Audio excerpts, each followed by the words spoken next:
பாமகவில் நிலவும் பிரச்சினைகளுக்கு நிச்சயமாக விரைவில் சுமூக தீர்வு கிடைக்கும் என பாமக நிறுவனர் ராமதாஸ் கூறியிருக்கிறார்.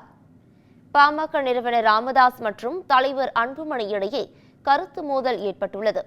இந்த நிலையில் சென்னையில் செய்தியாளர்களிடம் பேசிய பாமக நிறுவனர் ராமதாஸ், பாமகவில் நிலவும் பிரச்சினைகளுக்கு நிச்சயமாக விரைவில் சுமூக தீர்வு கிடைக்கும் என்றார். கொஞ்ச நாளாகவே பாமகவில் நடக்கக்கூடிய பிரச்சனை எல்லாம் பார்த்துட்டு இருக்கோம். இதுக்கு ஒரு நிரந்தரமா ஒரு சுமூக தீர்வு எட்டப்படும், நீடிக்காம இருக்கு.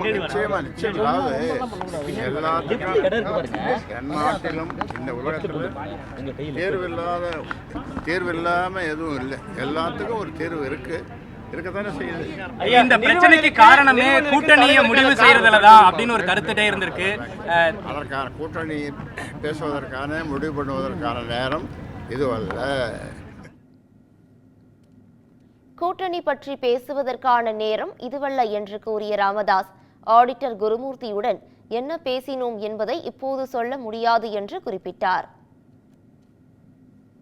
ஆடிட்டர் குருமூர்த்தி ஒவ்வொரு முறை சந்திக்கும் போது காம்ப்ரமைஸ் பண்ணுவாரு. வழக்கமா ஏற்கனவே வந்து ஓபிஎஸ் வந்து இந்த மாதிரி பேசினாரு. இப்போ உங்கள்கிட்ட அது தொடர்பா வந்து நிறுவனருக்கும் தலைவருக்கும் உள்ள காம்ப்ரமைஸ் காண்டி தான் வந்திருக்காராயா?